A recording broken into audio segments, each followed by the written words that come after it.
प्राची और आज मैं आपको पढ़ाने वाली हूँ सोशल स्टडीज की यूनिट 2 का पार्ट 1 डीएलएड सेकेंड ईयर में। अच्छा, इस यूनिट में को हम 2 पार्ट्स में करेंगे या हो सकता है 3 पार्ट्स में करें, क्योंकि ये यूनिट जो है बाकी सभी यूनिट के कंपैरिजन में काफी बड़ी है। जैसे मैं आपको बता दूं, इस यूनिट का ओवरव्यू दे दूं तो आप बाकी यूनिट में पढ़ते हो कि आपको बच्चों को एसएसटी पढ़ानी कैसे है, सोशल स्टडीज पढ़ानी कैसे है, लेकिन इस यूनिट में आप खुद एसएसटी के कुछ कंसेप्ट, बेसिक कंसेप्ट क्लियर करेंगे, समझेंगे। तो आइए शुरू करते हैं। इस यूनिट में हमें ज्योग्राफिकल कुछ कंसेप्ट्स भी दे रखे हैं और हमें सिविक्स के भी कुछ कंसेप्ट्स दे रखे हैं। तो मैंने पहले सिविक्स के कंसेप्ट लिए हैं जो कि इजी है, इंटरेस्टिंग है, पहले आप उन्हें कवर कीजिए, ठीक है। सबसे पहले हम पढ़ते हैं गवर्नमेंट फॉर्मेशन। गवर्नमेंट क्या होती है? गवर्नमेंट होती है किसी भी कंट्री को, कोई भी एनी कंट्री, एनी स्टेट जहां पे रूलिंग जो ऑर्गेनाइजेशन होती है उसको हम क्या बोलते हैं? गवर्नमेंट बोलते हैं, जो कि लॉज को, कॉन्स्टिट्यूशन को और सारे रेमेडीज को क्या करती है? प्रोटेक्ट करती है, ये गवर्नमेंट होती है। तो इस चैप्टर में हमें पढ़ना है गवर्नमेंट एट डिफरेंट लेवल। तो सबसे पहले मैं आपको बता दूं government at national level. National level पे गवर्नमेंट कैसे फॉर्म होती है, ये इंपॉर्टेंट है। तो देखिए, 3 भागों में बांटा गया है कि गवर्नमेंट कैसे फॉर्म होती है। सबसे पहला पार्ट है एग्जीक्यूटिव, दूसरा पार्ट है लेजिस्लेचर, तीसरा पार्ट है जुडिशरी, ठीक है। एग्जीक्यूटिव बेसिस पे गवर्नमेंट कैसे फॉर्म होती है? सबसे पहला होता है प्रेसिडेंट। एग्जीक्यूटिव में आपको ऐसा फ्लो चार्ट अपने पेपर में, अगर आपको नेशनल लेवल पर गवर्नमेंट फॉर्मेशन पूछता है तो ऐसा फ्लो चार्ट आपको जरूर बना के आना है, ठीक है। पहले प्रेसिडेंट, वाइस प्रेसिडेंट, फिर कैबिनेट मिनिस्टर। वहीं पर लेजिस्लेचर में कैसे बनती है? Lok Sabha, Rajya Sabha, prime minister, members of parliament, judiciary जो कि हमारा न्यायपालिका होती है, ठीक है, supreme court, high court, district court. इनको हम अभी काफी डीप में समझेंगे, इनके फंक्शन समझेंगे और इनका टेंडे। अब हम पढ़ते हैं एग्जीक्यूटिव गवर्नमेंट फॉर्मेशन के लेवल पे प्रेसिडेंट के बारे में, ठीक है। प्रेसिडेंट की फंक्शनिंग और प्रेसिडेंट के बारे में समझते हैं, ठीक है। तो प्रेसिडेंट कौन होता है? प्रेसिडेंट बेसिकली किसी भी कंट्री का प्रेसिडेंट उस कंट्री का फर्स्ट सिटीजन होता है। आपसे क्वेश्चन पूछा जा सकता है नॉर्मल जनरल नॉलेज में भी कि who is the current first citizen of country, तो इसका जवाब आप क्या देंगे? द्रौपदी मुर्मू, ठीक है। तो जो प्रेसिडेंट होता है वो किसी भी कंट्री का फर्स्ट सिटीजन होगा, आपको ये बात ध्यान रखनी है, ठीक है। उसके बाद हम समझते हैं प्रेसिडेंट की एलिजिबिलिटी क्या है। प्रेसिडेंट की एलिजिबिलिटी होती है 35 इयर्स ऑफ एज होनी चाहिए, उसके अलावा जो है कोई भी ऑफिस ऑफ प्रॉफिट उनका नहीं होना चाहिए, सिटीजन ऑफ इंडिया होने चाहिए। उसके अलावा प्रेसिडेंट की एलिजिबिलिटी होती है कि प्रेसिडेंट जो है क्वालिफिकेशन ऑफ द मेंबर, जो हाउस ऑफ पार्लियामेंट है, पार्लियामेंट का जो हाउस है उसमें जो है इलेक्टेड होने चाहिए उसमें से, ठीक है। ये हो गई आपकी एलिजिबिलिटी, ठीक है। उसके बाद फिलिंग अप ऑफ वैकेंसी भी इसमें आता है। इसका मतलब ये है कि मान लीजिए अगर किसी हाउसेज ऑफ पार्लियामेंट, कौन कौन है, लोकसभा और राज्यसभा, उन्होंने इनकार कर दिया उस प्रेसिडेंट को एक्सेप्ट करने से, या फिर वो उनका रिमूव कर रहे हैं, ठीक है, वो नहीं चाहते कि अब वो प्रेसिडेंट जो है फंक्शनिंग में रहे, या तो हो सकता है उसने कुछ माल प्रैक्टिसेस करे हों, गलत काम किए हों, तो उसका रिमूवल बहुत आसान नहीं होता, वो एक बहुत बड़ा प्रोसेस है किसी भी प्रेसिडेंट का रिमूवल। और कर कौन सकता है? राज्यसभा और लोकसभा के मेंबर्स कर सकते हैं। बहुत बड़ा प्रोसेस है जिसमें जो सबसे मेन इंपॉर्टेंट काम होता है वो होता है 1/4 सिग्नेचर। जो भी लोकसभा और राज्यसभा के मेंबर्स हैं उनका 1/4 जो मेंबर्स हैं, दोबारा बोल रही हूँ, जो भी लोकसभा और राज्यसभा के मेंबर्स हैं उनके 1/4 मेंबर्स अगर उस रिमूवल एप्लीकेशन पे सिग्नेचर करते हैं तो जो है प्राइम प्रेसिडेंट का रिमूवल हो सकता है। उसके अलावा और क्या रिक्वायरमेंट है? जो लोकसभा और राज्यसभा के मेजॉरिटी है, यानी कि 2/3 मेंबर्स को इस पे अग्री होना होगा कि जो प्रेसिडेंट है उसको हटाया जाए उसके पद से, ठीक है। तो ये एक रिमूवल बहुत एक बड़ा प्रोसेस होता है और बहुत आसान नहीं होता और इजीली किया भी नहीं जा सकता। अब ठीक है, अब प्रेसिडेंट का रिमूव हो गया, मान लीजिए हो गया, प्रेसिडेंट हट गया अपने पद से, या तो उसने खुद रिजाइन दे दिया, या डेथ हो गई, कोई भी अलग अलग रीजन की वजह से वो अपने पोस्ट से हट गया, तो उसकी जगह कौन काम करेगा? उसकी जगह काम करेगा वाइस प्रेसिडेंट। लेकिन वो सिर्फ 6 महीने के लिए ही काम काम कर सकता है। 6 महीने के बाद दोबारा नया प्रेसिडेंट इलेक्ट किया जाएगा। ये सिर्फ इमरजेंसी सिनेरियो में ही वाइस प्रेसिडेंट को प्रेसिडेंशियल पावर दी जाती है। अब टेन्योर की बात करें तो टेन्योर है 5 इयर्स का, हर 5 साल बाद प्रेसिडेंट को इलेक्ट किया जाता है, ठीक है। और इसमें ये भी आएगा कि 6th मंथ किसके, अगर वो रिजाइन कर दे, डेथ कर दे, वो सिनेरियो बन जाता है तो कौन काम करेगा, वाइस प्रेसिडेंट काम करेगा और 6 महीने बाद इलेक्शन होगा, ठीक है, चाहे वो टेन्योर पूरा हुआ हो या ना हुआ हो, समझ गए। उसके बाद सैलरी एंड रेजिडेंस पे आते हैं। तो प्रेसिडेंट ऑफ किसी भी कंट्री की, हमारी कंट्री की जो प्रेसिडेंट है उनकी सैलरी है 1,50,000 पर मंथ। नोट कर लीजिए आप, 1,50,000 पर मंथ। अगर पेपर में आपको ये अमाउंट पूरा याद रहता है तो ही लिखिए, अदरवाइज अप्रॉक्स अमाउंट या एस्टिमेट अमाउंट बिल्कुल मत लिखिए, आपके मार्क्स और कट जाएंगे, ठीक है। तो क्या है, सैलरी उनको पर मंथ 1,50,000 मिलती है। और रेजिडेंस क्या है, राष्ट्रपति भवन जो दिल्ली में है उसमें जो है प्रेसिडेंट उनका रेजिडेंस होता है, ठीक है। अब आते हैं एक इंपॉर्टेंट पार्ट पे इसमें कि प्रेसिडेंट के फंक्शंस क्या होते हैं, ठीक है। प्रेसिडेंट एक पावरफुल पर्सन होता है कंट्री में, तो उसके फंक्शंस होते हैं। सबसे पहला तो आपका एग्जीक्यूटिव फंक्शन। देखिए, जो एग्जीक्यूटिव में कैबिनेट मिनिस्टर्स होते हैं वो अपना काम ठीक से कर रहे हैं या नहीं कर रहे, उसका फॉलो अप लेना भी किसका फंक्शन होता है, प्रेसिडेंट का। फिर सेकंड नंबर पे आते हैं लेजिस्लेटिव फंक्शन। लेजिस्लेटिव में कैसे, आप याद रखोगे कि लोकसभा में, मैं आपको लिख के दे देती हूँ यहाँ पे, लोकसभा में जो प्रेसिडेंट है वो क्या करता है, आपकी 2 सीट किसको देता है, 2 सीट देता है एंग्लो इंडियन को देता है, ठीक है। और राज्यसभा में प्रेसिडेंट टोटल 12 पर्सन्स को नॉमिनेट कर सकता है, ठीक है। तो लेजिस्लेटिव पावर्स में ये आप लिख सकते हैं, ठीक है। उसके बाद आपका मिलिट्री पावर्स आती है। जो प्रेसिडेंट होता है ना वो सुप्रीम कमांडर होता है, जो इंडिया का प्रेसिडेंट है वो सुप्रीम कमांडर ऑफ मिलिट्री है, ठीक है। फिर 4th नंबर पे फाइनेंशियल पावर, जो फाइनेंशियल बजट कंट्री के लिए रखा जाता है वो कौन रखता है, फाइनेंशियल मिनिस्टर रखते हैं। फाइनेंस जो मिनिस्टर होते हैं, अभी करंट में कौन है, निर्मला सीतारमण, उन्होंने अभी करंटली ही बजट को पेश किया है। वो किसके बिहाफ पे करते हैं, प्रेसिडेंट के बिहाफ पे करते हैं। फिर 5th पे आता है जुडिशियल पावर्स। अब प्रेसिडेंट के पास इतने जुडिशियल पावर्स होते हैं कि अगर वो एक ग्रांट दे दे कि किसी भी कैदी को पैडॉन यानी क्षमा कर दिया जाए या उसको सजा दे दी जाए, तो उस कैदी को वो उसके ऑर्डर्स को इम्प्लीमेंट किया जाता है, ठीक है। चलिए अब हम समझते हैं एग्जीक्यूटिव में ही वाइस प्रेसिडेंट और कैबिनेट मिनिस्टर्स को, ठीक है। वाइस प्रेसिडेंट बेसिकली, जैसे हमने प्रेसिडेंट को पढ़ा, प्रेसिडेंट क्या होता है, first citizen of the country होता है, वैसे वाइस प्रेसिडेंट जो है second citizen of the country, ठीक है, कंट्री का सेकंड सिटीजन होता है और राज्यसभा का चेयरपर्सन होता है। Act as a president only in emergency situations, ठीक है। अगर प्रेसिडेंट जो है, प्रेसिडेंट की डेथ हो गई, प्रेसिडेंट ने रिजाइन कर दिया या राज्यसभा लोकसभा ने मिलकर प्रेसिडेंट को हटा दिया उसके पद से, तो उस सिनेरियो में क्या होगा, वाइस प्रेसिडेंट जो है प्रेसिडेंट का रोल प्ले करेगा, ड्यूटीज प्ले करेगा फॉर 6 मंथ्स ओनली, 6 महीने तक ही कर सकता है। उसके बाद क्या होगा, नया प्रेसिडेंट इलेक्ट होगा, ठीक है। अब आते हैं कैबिनेट मिनिस्टर। कैबिनेट मिनिस्टर को आप समझ सकते हो, देखो जितने भी एक्स्ट्रा मिनिस्टर्स हैं, ठीक है, बहुत सारे में home minister, educational minister, financial minister, ठीक है, सारे मिनिस्टर्स, ठीक है, वो सब किस में आते हैं, कैबिनेट मिनिस्टर्स में आते हैं। उनका फंक्शन, उनकी ड्यूटीज नहीं पूछी जाती, पर बेसिकली क्या होती है उनकी ड्यूटीज, जो फंक्शनिंग है वो एक्यूरेटली की जा सके, ठीक है। कैबिनेट मिनिस्टर्स की ये रोल होता है। आप कैबिनेट मिनिस्टर्स में मिनिस्टर्स का एग्जाम्पल डाल सकते हैं, ठीक है। मिनिस्टर ऑफ एक्सटर्नल अफेयर्स, ठीक है, वो सब आप डाल सकते हैं, ठीक है। मिनिस्टर ऑफ फाइनेंस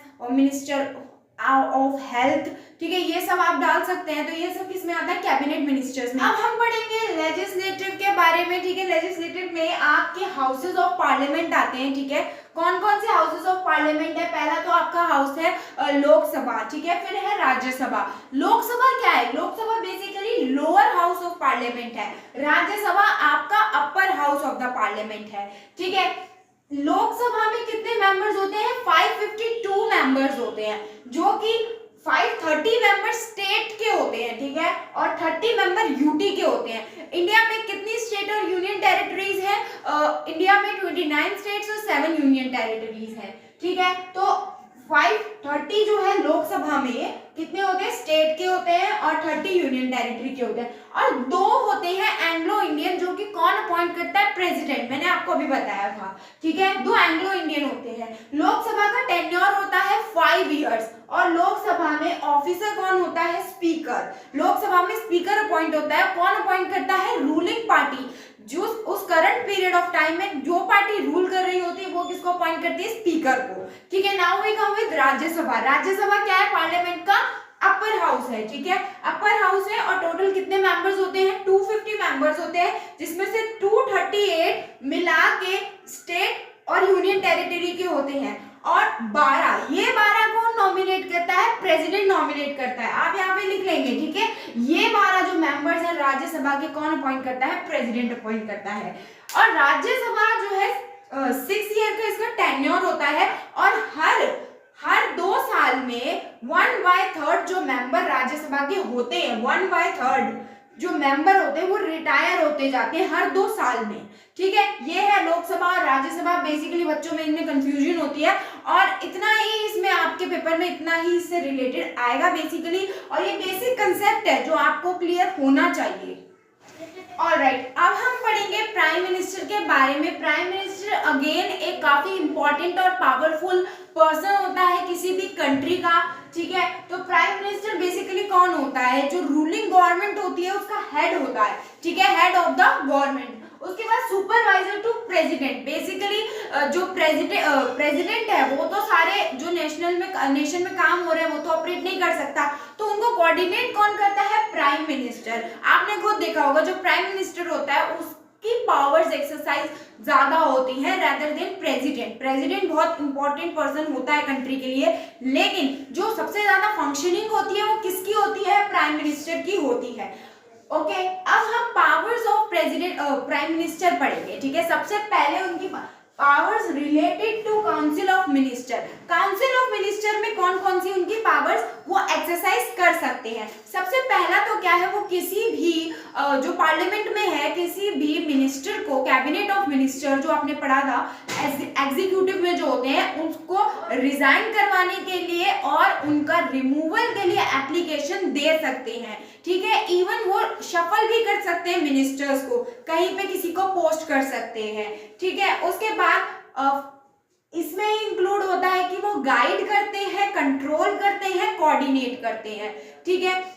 ये होता है इनका काउंसिल ऑफ मिनिस्टर्स में, कि मिनिस्टर अगर कोई करप्ट है या वो पता लगाते हैं कि वो मॉल प्रैक्टिसेस कर रहा है, वो उसको रिमूव भी कर सकते हैं, ठीक है। रिजाइन के लिए उसकी एप्लीकेशन भी दे सकते हैं, ठीक है। करेंगे तो बिल्कुल प्रेसिडेंट के एडवाइस में और पार्लियामेंट के एडवाइस में, ठीक है, जो भी हाउसेज ऑफ पार्लियामेंट है, ठीक है। अब आते हैं उनके पावर्स रिलेटेड टू पार्लियामेंट में क्या पावर है प्राइम मिनिस्टर की। सबसे पहला तो है डिसोल्यूशन ऑफ लोकसभा। किसी भी टाइम पे वो लोकसभा के डिसोल्यूशन के लिए एप्लीकेशन दे सकते हैं, एडवाइस कर सकते हैं किसको? प्रेसिडेंट को। उसके बाद जो प्रेसिडेंट की इलेक्शन होती है वो भी किसके एडवाइस के अकॉर्डिंग ली जाती है, क्योंकि पार्लियामेंट में भी प्राइम मिनिस्टर एक इम्पॉर्टेंट कैरेक्टर होते हैं, ठीक है। उसके बाद क्या है, जो बिल्स हैं, ठीक है, ये पार्लियामेंट का बता रही हूँ, जो बिल्स हैं, जो गवर्नमेंटल पॉलिसीज हैं, वो जो है प्राइम मिनिस्टर अनाउंस कर सकता है at any floor of time, ठीक है।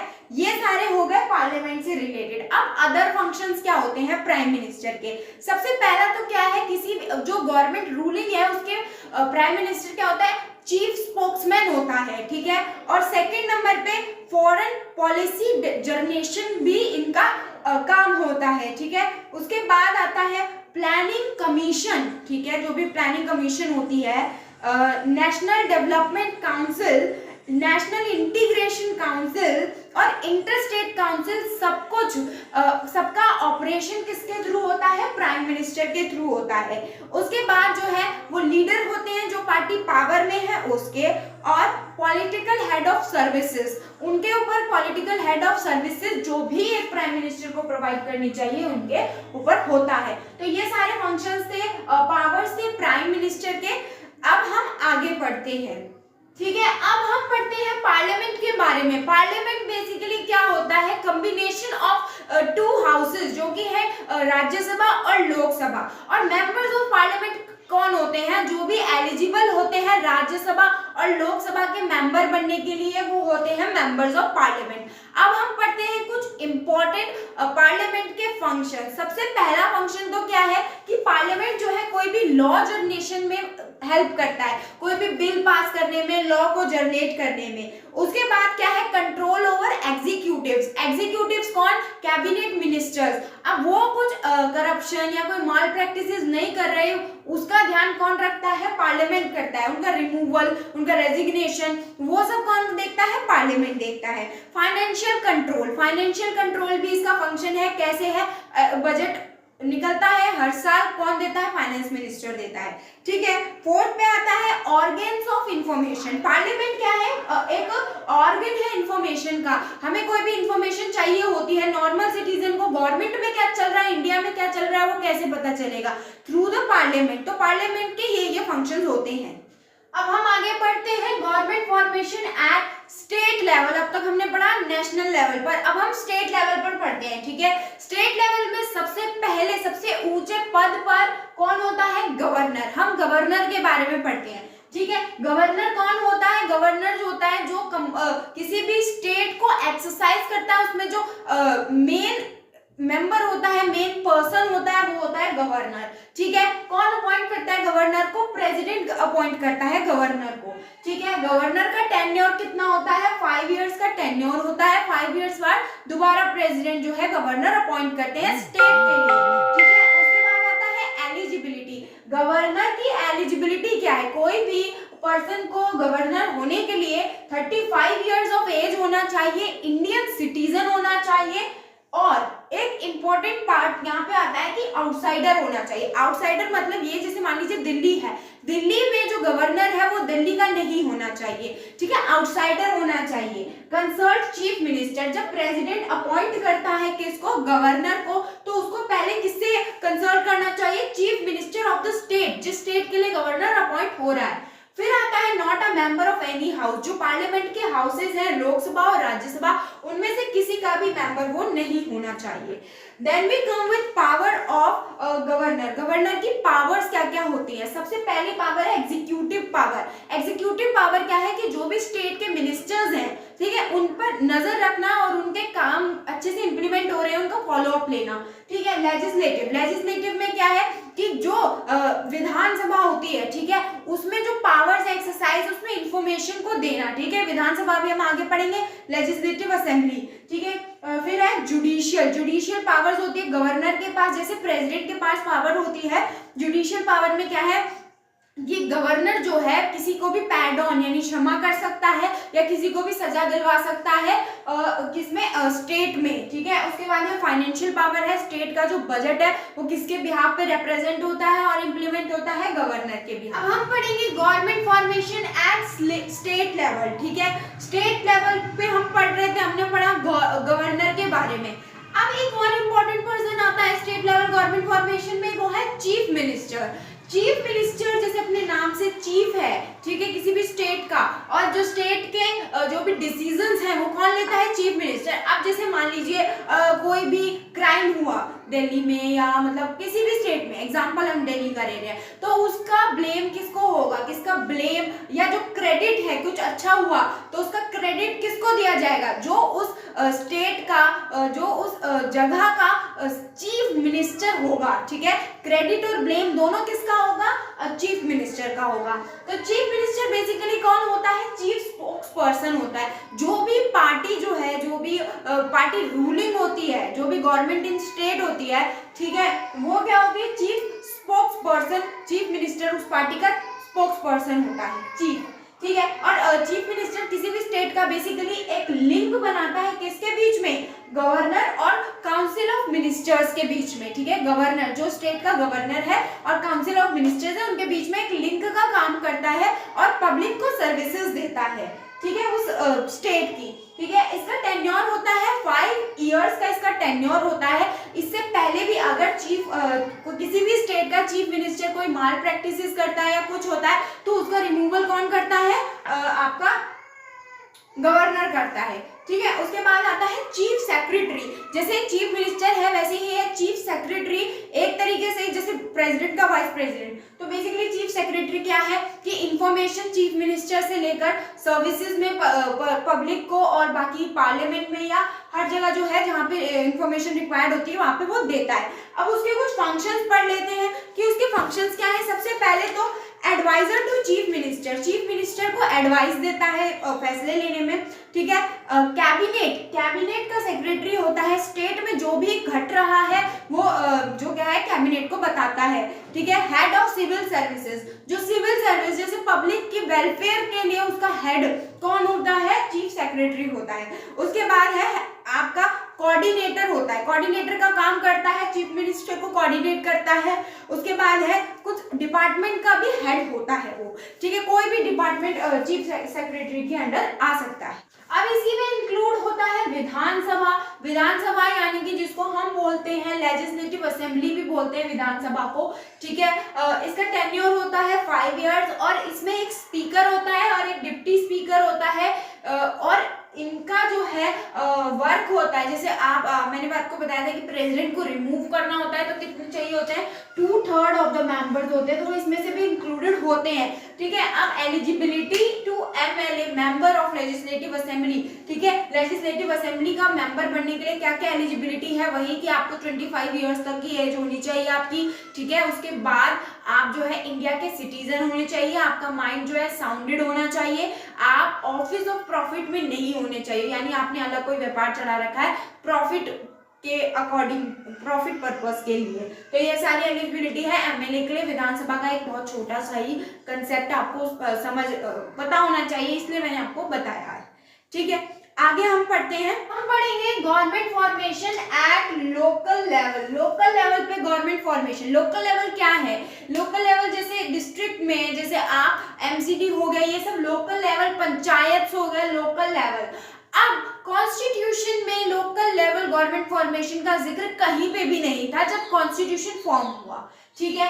कॉन्स्टिट्यूशन में amendment I, amendment number 73 and 74। ये अमेंडमेंट कहती है, इस अमेंडमेंट में पार्ट 9A ऐड हुआ और उस पार्ट 9A में 18 सब्जेक्ट्स और 12 स्केड्यूल्स हैं। मैं दोबारा रिपीट करती हूँ, इस अमेंडमेंट में पार्ट 9A ऐड करा गया, ठीक है। और इसमें जो है 18 सब्जेक्ट्स और 12 स्केड्यूल्स थे, ठीक है। इसमें क्या कहा गया था कि कॉन्स्टिट्यूशनली अप्रूव किया जाए पंचायत सिस्टम को और लोकल गवर्नमेंट फॉर्मेशन को, ठीक है। इसमें क्या था, 3 टायर सिस्टम आया जो कि अभी मैं आपको पढ़ाऊंगी, पंचायत और जिला परिषद, वो सब जो है इसमें इंक्लूड करा गया। और इसमें क्या इंक्लूड करा गया कि लोकल लेवल पे जो है सीट की रिजर्वेशन होगी, 33% टोटल सीट्स रिजर्व होंगी वुमेन और SC/ST यानी माइनॉरिटीज के लिए, ठीक है। और basically local level government form करना इसलिए इजी था क्योंकि at that period of time सब लोग स्टेट गवर्नमेंट और नेशनल गवर्नमेंट पर सारा बर्डन ना आए, इसलिए लोकल लेवल पर भी गवर्नमेंट फॉर्मेशन हुआ, ठीक है। तो ये बेसिकली किसकी रिपोर्ट के अकॉर्डिंग हुआ, बलवंत राय मेहता कमेटी फॉर्म हुई थी 1957 में, ठीक है। लेकिन उनकी रिपोर्ट के बाद, उनकी रिपोर्ट थी 1992 में, उसके बाद जो है ये जो लोकल लेवल पे गवर्नमेंट फॉर्म हुई है ये कॉन्स्टिट्यूशनली अप्रूव करी गई। बहुत सारी कमिटीज थी जिन्होंने इस पे कंट्रीब्यूट किया, लेकिन सबसे इंपॉर्टेंट है बलवंत राय मेहता कमेटी। बाकी कमिटीज के बारे में भी हम पढ़ते हैं। सबसे पहले अशोक मेहता कमेटी, ये कमेटी बनी थी 1977 में, ठीक है। इन्होंने न्याय पंचायत का कंसेप्ट दिया था, ठीक है।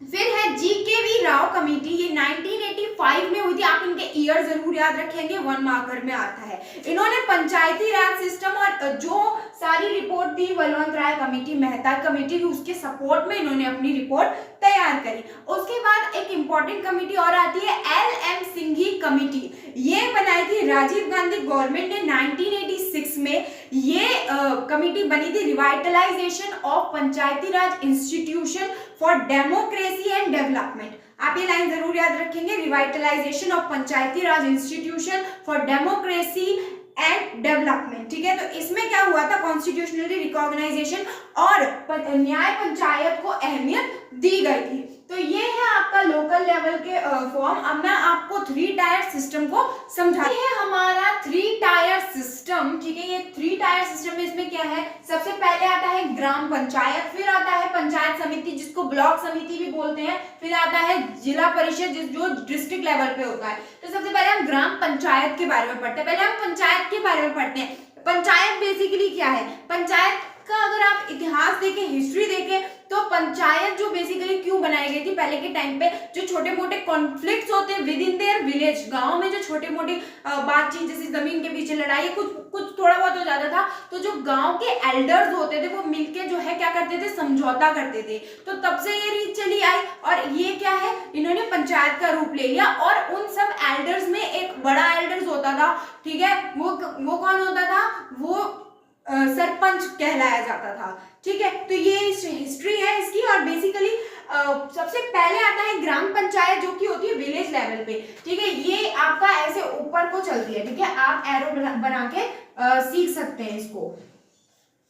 ठीक है, ये होता है सबसे टॉप मोस्ट टायर। ठीक है, सबसे पहले अब हम ग्राम पंचायत के बारे में पढ़ते हैं। तो ग्राम पंचायत का ऑपरेटर कौन होता है, सरपंच। ठीक है, और इसके अलावा जो इसके फंक्शंस होते हैं वो एडमिनिस्ट्रेटिव फंक्शंस।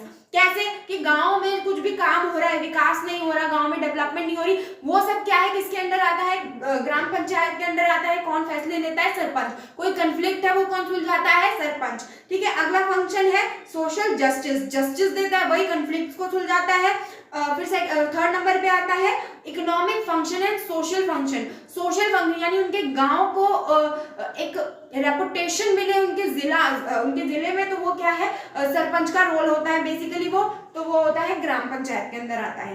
अब हम बात करते हैं आपकी पंचायत समिति या ब्लॉक समिति की। इसमें कौन होता है, इसको हम इसमें जो ऑपरेटर होता है वो एक एमएलए हो सकता है, सरपंच हो सकता है, जो ब्लॉक का सरपंच हो, या ऑफिस बियरर अगर हम कहेंगे तो चेयरपर्सन, और आपका डिप्टी सेक्रेटरी होगा। ठीक है, इसके फंक्शंस बेसिकली क्या होते हैं, जो ब्लॉक लेवल पे डेवलपमेंट है, ठीक है, स्ट्रीट्स की डेवलपमेंट, रोड्स की development, travel development, medical facilities की डेवलपमेंट, वो सब पंचायत समिति यानी ब्लॉक समिति में आती है। ठीक है, अब हम आते हैं जिला परिषद। जिला परिषद डिस्ट्रिक्ट लेवल पे होती है। ठीक है, इसको ऑपरेट कौन करता है, डिप्टी कमिश्नर करता है। ठीक है, और इसके फंक्शन क्या होते हैं, एक तो ऑलराउंड डेवलपमेंट यानी कि आपके ब्लॉक की भी डेवलपमेंट, ग्राम यानी गांव की भी डेवलपमेंट। ठीक है, डिसीजन को टेक करना और बाकी के 2 टायर्स को सुपरवाइज करना, कोऑर्डिनेट करना और बजट तैयार करना भी किसका काम होता है, जिला परिषद का काम होता है। इसी में पढ़ते हैं एक छोटा सा टॉपिक जो है जुडिशरी। ठीक है, जुडिशरी क्या होती है, न्यायपालिका होती है। ठीक है, जो भी क्रिमिनल केसेस हैं या जो भी लॉज की प्रोटेक्शन है वो सब किसके अंदर आती है, जुडिशरी के अंदर आती है। ठीक है, इसमें क्या होता है, इंडिया में एक सुप्रीम कोर्ट है, 24 हाई कोर्ट है। जो सुप्रीम कोर्ट है जो दिल्ली में लोकेटेड है, जो कि दिल्ली जो है कैपिटल ऑफ इंडिया है। ठीक है, उसके बाद 24 हाई कोर्ट्स है।